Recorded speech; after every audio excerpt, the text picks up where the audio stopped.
Okay, तो basically amorphous और crystalline substances का डिफरेंस जो है वो हम लोग कल ले चुके हैं, है ना, कि और इनका जो मेजर डिफरेंस है, एमोरफस और क्रिस्टलाइन का, वो क्या है, वो है कि क्रिस्टलाइन सब्सटेंसेस जो होते हैं उनमें पार्टिकल्स के अरेंज होने का जो पैटर्न होता है 3D अरेंजमेंट का, वो फिक्स होता है, ठीक है, और एमोरफस में वो फिक्स नहीं होता, ठीक है, और क्रिस्टलाइन जो सब्सटेंसेस होते हैं वो लॉन्ग रेंज ऑर्डर को फॉलो करते हैं, है ना, ये मेन बेसिक है, ठीक है। तो एमोरफस और क्रिस्टलाइन में डिफरेंस के बाद में, जैसा कि आप लोग जानते हो, हमारा जो पूरा चैप्टर है that is completely focused on what, crystalline substances. हम पूरा नॉलेज जो लेंगे वो क्रिस्टलाइन सब्सटेंसेस का लेंगे, ठीक है। तो इसके लिए हम और क्रिस्टलाइन सब्सटेंसेस कौन से होते हैं, आप लोग कुछ एग्जांपल भी जानते हो, जैसे मेटेलिक एलिमेंट्स होते हैं, वो जनरली सारे के सारे मेटेलिक एलिमेंट्स क्या होते हैं, क्रिस्टलाइन होते हैं। आपका एल्यूमिनियम ले लो, आपका आयरन ले लो, कोबाल्ट ले लो, जो भी मेटेलिक एलिमेंट्स है ऑल दे आर क्रिस्टलाइन, ठीक है। और कुछ नॉन मेटल एलिमेंट्स हैं, many non metallic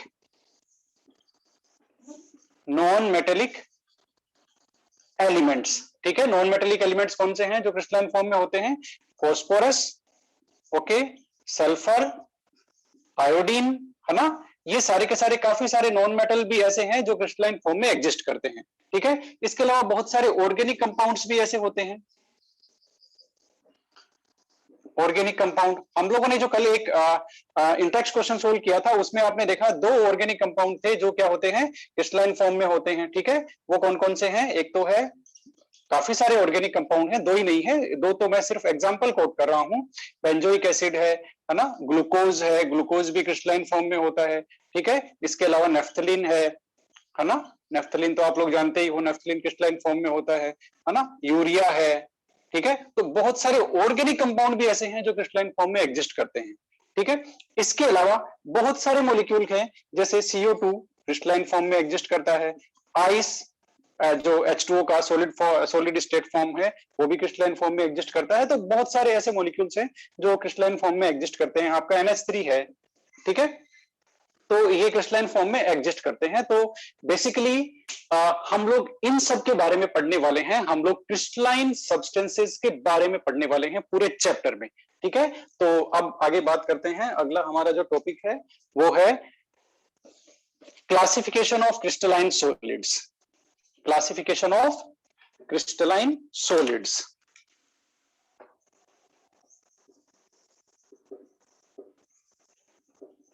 classification of crystalline solids.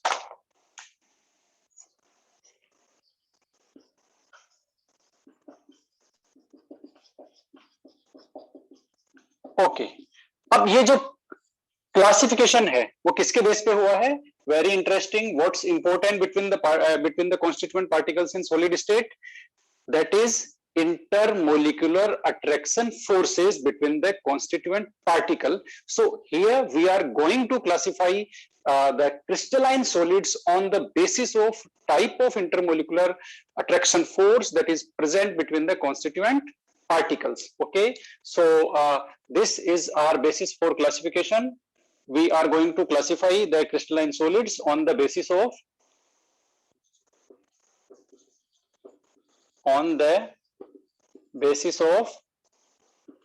type of intermolecular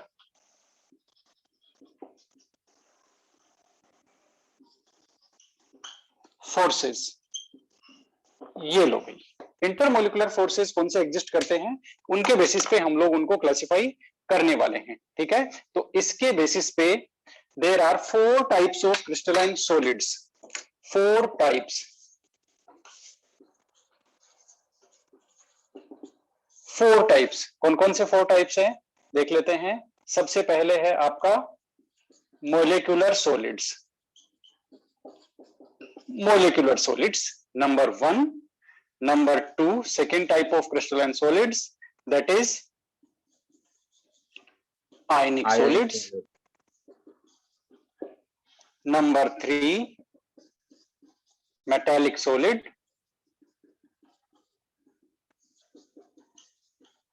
number 4, that is covalent और नेटवर्क सॉलिड। ये लो, ये 4 टाइप हैं। सारे जो क्रिस्टलाइन सॉलिड्स हैं उनको इंटरमोलिकुलर फोर्सेस जो एग्जिस्ट करते हैं कॉन्स्टिट्यूएंट पार्टिकल्स के बीच में, उनके बेसिस पे हम लोग इन 4 कैटेगरी में हम लोग इनको क्लासिफाई कर सकते हैं। ठीक है, अब हम 1 बाय 1 हम लोग डिस्कस करेंगे। आप लोग हेडिंग लगाइए। सबसे पहले मोलिकुलर सॉलिड।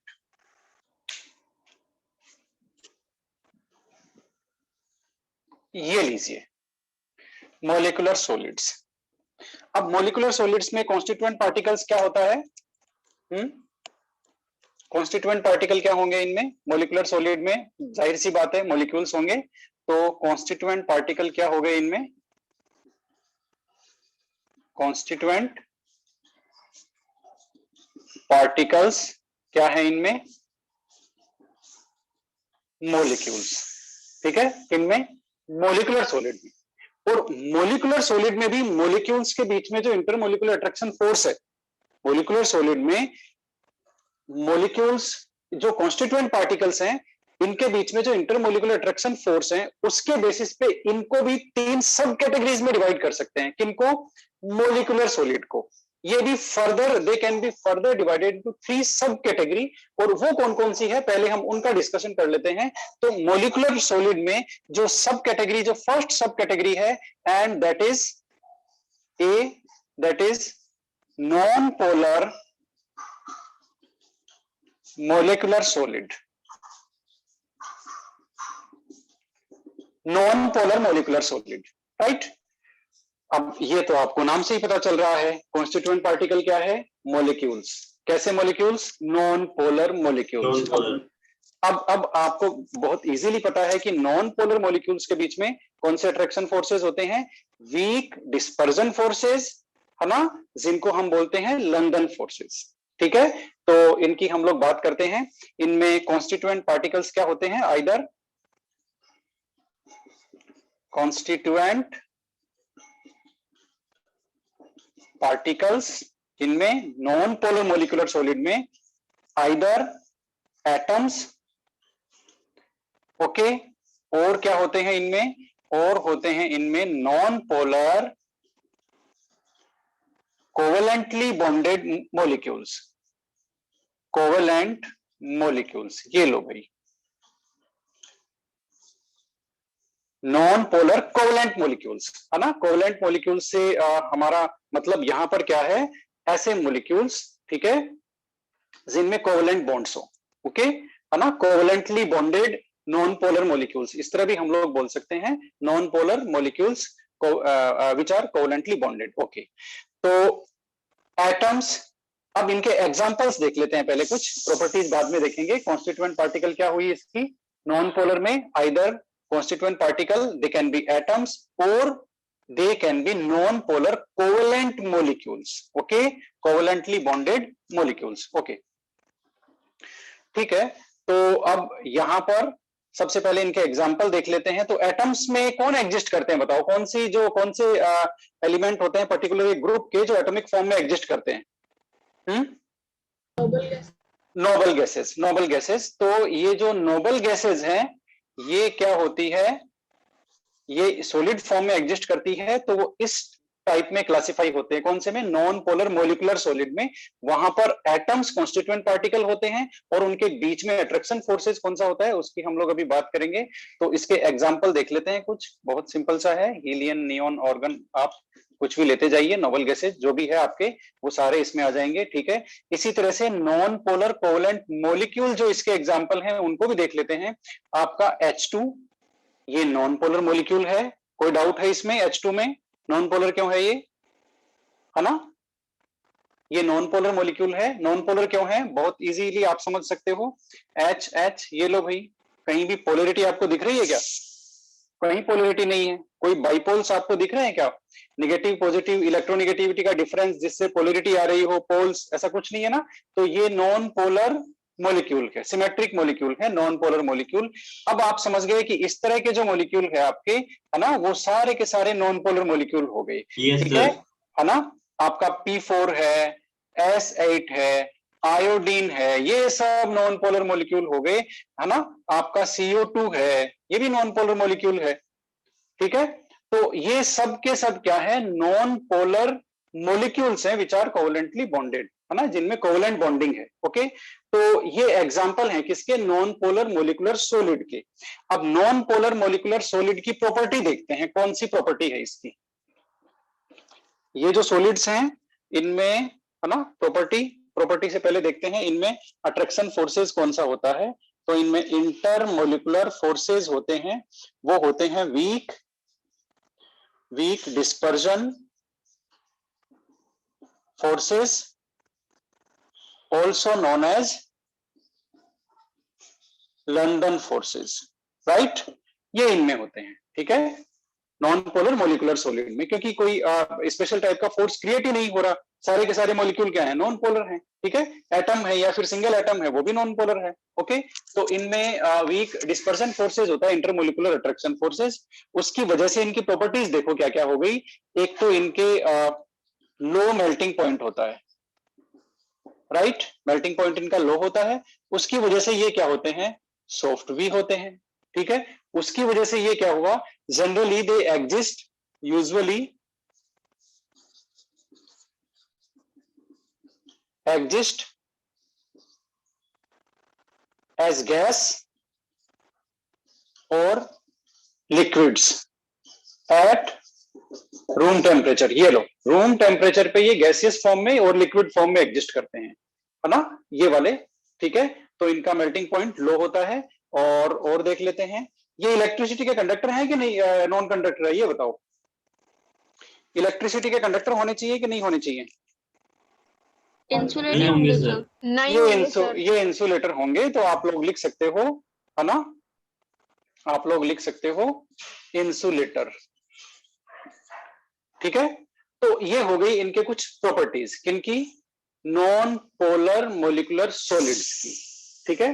तो ये पहला सब टाइप था किसका, मोलिकुलर सॉलिड्स का पहला सब टाइप था। ओके, अब हम लोग अगला जो सब टाइप है ना, उसकी बात करते हैं, और वो है आपका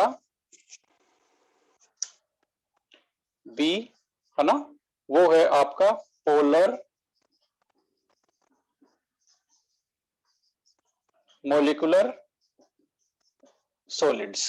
पोलर मोलिकुलर सॉलिड, अब पोलर मोलिकुलर सॉलिड में आप समझ गए कॉन्स्टिट्यूएंट पार्टिकल क्या है, कॉन्स्टिट्यूएंट पार्टिकल क्या है, पोलर मोलिक्यूल्स हैं, constituent particles are polar molecules. ये लो भाई, पोलर मोलिक्यूल्स कौन से होते हैं, आप लोग बता सकते हो ना, एग्जांपल दे सकते हो क्या, एग्जांपल दे सकते हो। HCl हो गया, और H2O H2O तो अलग कैटेगरी में जाएगा, है तो पोलर ही मॉलिक्यूल तो, लेकिन वो अलग कैटेगरी में जाएगा। आपका HCl हो गया, SO2 हो गया, आपका NH3 हो गया, ये सब के सब किस में आते हैं,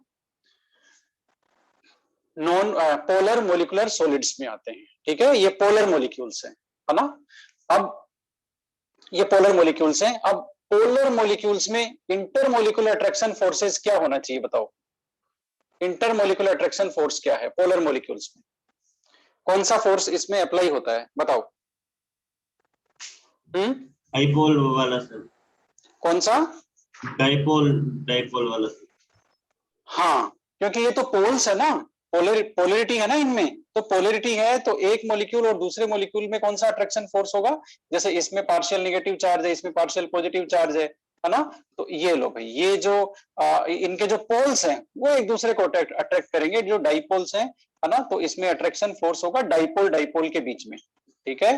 तो वो हो गया आपका कौन सा attraction force, dipole dipole attraction force, ठीक है। तो इंटरमोलिकुलर अट्रैक्शन फोर्स हो गया इनमें डाइपोल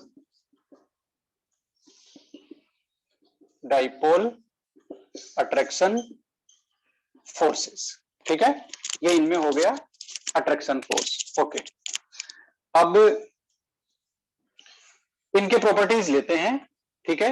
इनके प्रॉपर्टीज हैं, इनका जो मेल्टिंग पॉइंट है वो क्या है, ग्रेटर देन ग्रेटर देन किन से, नॉन पोलर मोलिकुलर सॉलिड से। जो नॉन पोलर मोलिकुलर सॉलिड इससे जो पहला सब टाइप था, इनसे इनका जो मेल्टिंग पॉइंट है वो ज्यादा होता है। क्यों ज्यादा होता है भाई? क्योंकि ये जो डाइपोल अट्रैक्शन फोर्सेज है ये स्ट्रोंगर है। किससे स्ट्रोंगर है? वीक डिस्पर्जन फोर्स जो हमने उसमें भी देखा है किसमें, नॉन पोलर मोलिकुलर सॉलिड में, उनसे स्ट्रोंगर अट्रैक्शन फोर्स है। इसलिए ये क्या होते हैं, इनका जो मेल्टिंग पॉइंट होता है उससे होता है ज्यादा। ठीक है, तो देखते हैं और इनमें क्या कैटेगरी होती है। ये भी सोर्स होते हैं जनरली, ये भी सोर्स होते हैं, और ये भी जनरली यूजुअली एग्जिस्ट और लिक्विड और गैस एट रूम टेम्परेचर पे ये भी लिक्विड और गैस के फॉर्म में एग्जिस्ट करते हैं। और ये भी ये होते हैं, इंसुलेटर होते हैं, ये भी इलेक्ट्रिसिटी कंडक्ट नहीं करते। ठीक है, तो ये भी क्या होते हैं। साउंड में सर की प्रॉब्लम आ रही है सर अभी। किसमें? वॉइस में? Yes sir.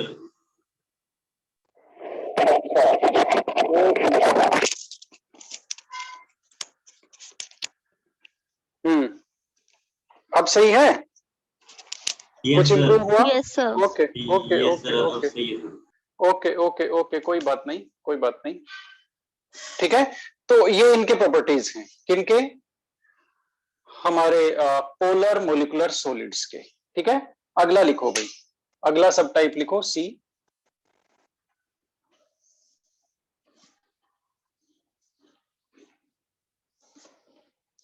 लिखो, और वो है H bonded molecular solid.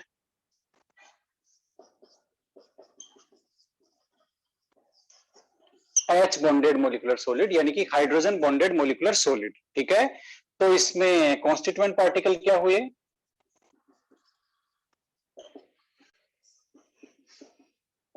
H bonded molecules. ठीक है, हाइड्रोजन बॉन्डेड मॉलिक्यूल्स। ठीक है, और इसमें आपका इंटरमोलिकुलर फोर्सेस क्या हुए, बताना जरा? वो हुआ हाइड्रोजन बॉन्डिंग। अब हाइड्रोजन बॉन्डिंग क्या है? डाइपोल से स्ट्रोंगर है। ठीक है, तो इसलिए ये क्या होते हैं? जनरली हार्ड होते हैं। क्या होते हैं? उनसे हार्ड होते हैं। किनसे? जो हमने दोनों कैटेगरीज देखी है मोलिकुलर सॉलिड की, पोलर और नॉन पोलर मोलिकुलर सॉलिड, उनसे ये क्या होते हैं? हार्ड होते हैं। ठीक है, और इनके प्रॉपर्टीज क्या है, बताना जरा? ये जनरली किस में एग्जिस्ट करते हैं? या तो usually exist as volatile liquid और सॉफ्ट सॉलिड। किस पर? At room temperature. ठीक है, तो ये वोलेटाइल लिक्विड और सॉफ्ट सॉलिड के एज ए सॉफ्ट सॉलिड ये एग्जिस्ट करते हैं। ठीक है, तो ये है हमारे हाइड्रोजन बॉन्डेड। अब हाइड्रोजन बॉन्डेड कौन कौन से हो सकते हैं? हाइड्रोजन बॉन्डिंग कब होती है, बताना जरा? हाइड्रोजन जब किससे बॉन्ड हो? Hydrogen bonded with FON। ठीक है, फ्लोरीन, ऑक्सीजन और नाइट्रोजन से जब हाइड्रोजन बॉन्डेड हो, है ना, उस केस में आपके हाइड्रोजन बॉन्डिंग क्रिएट होती है। और hydrogen bonding basically dipole attraction force ही है ये, लेकिन ये एक स्पेशल डाइपोल अट्रैक्शन फोर्स है जिसमें हाइड्रोजन इन्वॉल्व होता है दो निगेटिव पोल्स के बीच में। ठीक है, पॉजिटिव पोल जिसमें कौन बनाता है? हाइड्रोजन।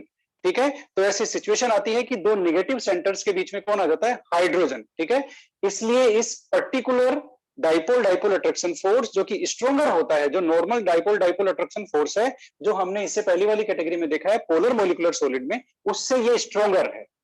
ठीक है, तो इनके जो मेल्टिंग पॉइंट्स वगैरह हैं ये भी उनसे ज्यादा है ना।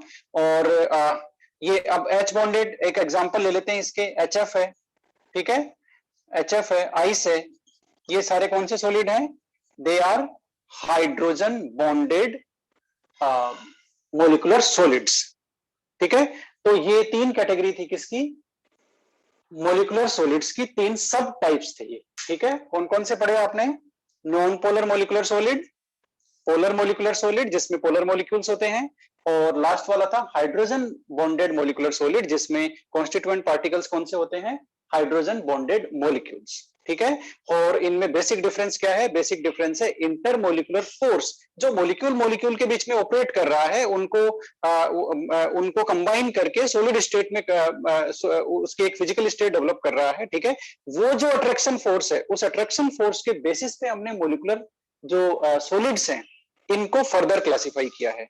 मोलिकुलर सॉलिड में बेसिक कॉन्स्टिट्यूएंट यूनिट तो मोलिक्यूल ही है, लेकिन मोलिक्यूल के बीच में जो ऑपरेटिंग फोर्स है ना, जो इंटरमोलिकुलर अट्रैक्शन फोर्स है, नॉन पोलर में कोई अट्रैक्शन फोर्स नहीं है, वीक डिस्पर्जन फोर्स है। ठीक है, पोलर में डाइपोल डाइपोल अट्रैक्शन फोर्स है, और हाइड्रोजन बॉन्डेड में हाइड्रोजन बॉन्डिंग अट्रैक्शन फोर्स है। तो ये अट्रैक्शन फोर्स के टाइप पे मोलिकुलर सॉलिड्स को हमने 3 सब कैटेगरी में डिवाइड किया है। ठीक है, अब हम आगे चलते हैं और हम आ जाते हैं आयनिक सॉलिड पे। Number second category of crystalline solid, that is ionic solid. अब आयनिक सॉलिड में कॉन्स्टिट्यूएंट पार्टिकल कौन होते हैं बताना जरा? Constituent particle, yes, constituent particle कौन से होंगे? कॉन्स्टिट्यूएंट पार्टिकल्स होंगे इसमें आयंस। ठीक है, और अट्रैक्शन फोर्स क्या होगा? इंटरमोलिकुलर फोर्सेस क्या होंगे आयंस के बीच में? जैसे NaCl है ना, ये आयनिक सॉलिड है। ठीक है, तो Na और Cl के बीच में कौन सा अट्रैक्शन फोर्स है? वो है ऑपोजिट चार्ज की वजह से कौन सा अट्रैक्शन फोर्स आ गया? Electrostatic attraction force. बात समझ में आई? वो जो ऑपोजिट चार्ज की वजह से एक दूसरे से अटैच होकर के उन्होंने जो NaCl का जो फॉर्मेशन किया है, that attraction force between the oppositely charged ions, that is what? Electrostatic attraction force. Electrostatic attraction force. Okay, electrostatic attraction forces. ठीक है, एग्जाम्पल तो आपको बताने की कोई जरूरत है नहीं, जितने भी सोल्ट्स हैं हमारे, ठीक है, जितने भी सोल्ट्स हैं, है ना, जो भी आप लोग पोटेशियम क्लोराइड, सोडियम क्लोराइड, ठीक है, सोडियम ब्रोमाइड, जो भी हमारे सोल्ट्स हैं वो सारे के सारे क्या हैं? आयनिक सॉलिड्स हैं। ठीक है, अब आयनिक सॉलिड में देखो ये जो इलेक्ट्रोस्टैटिक अट्रैक्शन फोर्स है ना, ये क्या होता है? स्ट्रॉन्गर अट्रैक्शन फोर्स है, उसकी वजह से इनके जो मेल्टिंग पॉइंट्स हैं, मेल्टिंग पॉइंट है वो क्या हो गए? हाई। इनके मेल्टिंग पॉइंट हाई होते हैं। ठीक है, और ये नेचर में कैसे होते हैं? हार्ड होते हैं। ठीक है, और ब्रिटल भी होते हैं, हार्ड एंड ब्रिटल। कौन? Ionic solids. ठीक है, अब इनकी कंडक्टिविटी देख लेते हैं। ठीक है, तो ये बताना जरा, हमारे पास 2 केसेस हैं। एक तो हमारे पास मोल्टन NaCl है, 3 केसेस है हमारे पास। एक तो मोल्टन NaCl, एक हमारे पास एक्वस सॉल्यूशन ऑफ NaCl है, ठीक है, और एक हमारे पास है सॉलिड NaCl। ये लो भाई, 3 सैंपल आपके पास है। आप लोग मुझे ये बताइए कि कौन सा इनमें से इलेक्ट्रिसिटी कंडक्ट करेगा, कौन सा नहीं करेगा? बताओ सर। मॉल्टन वाला करेगा। मोल्टन और कंडक्टिविटी कौन कंडक्ट करेगा? मोल्टन वाला कंडक्ट करेगा, और एक्वस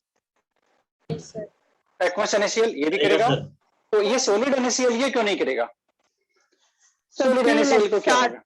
सर फ्री इलेक्ट्रॉन्स नहीं है ना? फ्री इलेक्ट्रॉन्स तो इनमें भी नहीं है। इनमें कहाँ है फ्री इलेक्ट्रॉन्स? फ्री आयंस नहीं है। फ्री आयंस देखो, इलेक्ट्रिसिटी कैरी कौन करता है? आप उस बात को समझो। इलेक्ट्रिसिटी कैरी करता है आइदर आयन और इलेक्ट्रॉन। ठीक है, तो यहां पर इलेक्ट्रॉन तो नहीं है, लेकिन यहां पर इलेक्ट्रिसिटी कैरी करने के लिए आयन है। अब आयन क्या होना चाहिए? फ्री होना चाहिए, है ना। एक इलेक्ट्रोड से दूसरे इलेक्ट्रोड तक जाने के लिए क्या होना चाहिए, फ्री होना चाहिए, वो फ्रीली रोमिंग करने के लिए अवेलेबल होना चाहिए। ठीक है, तो अब हमें ये देखना आयन रोमिंग के लिए कहाँ फ्री है, मूवमेंट के लिए कहाँ फ्री है आयन। ठीक है, तो मूवमेंट के लिए मोल्टन NaCl में फ्री है, एक्वस में तो वैसे ही फ्री है। सोलिड NaCl में कंडक्टिविटी नहीं होती है, ये इंसुलेटर्स होते हैं, है ना। What's the reason? The reason is that in solid NaCl there is a strong electrostatic attraction force between the Na plus and Cl minus. They are not free to move, they are not free to carry electricity, they are not free to move towards the oppositely charged electrode. That's why they cannot conduct electricity, they are not conductor. So that's why conductivity किस किस में होती है, ये नहीं होता solid NaCl। ठीक है, ये आपका इंसुलेटर होता है, बाकी दोनों कंडक्टर होते हैं। ठीक है, तो इस तरह से ये थे हमारे कौन से आयनिक सॉलिड्स। ठीक है, अब लेते हैं हम लोग third.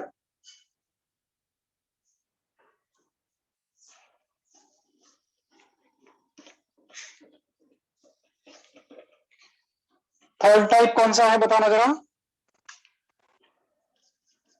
Metallic solid. Metallic solid.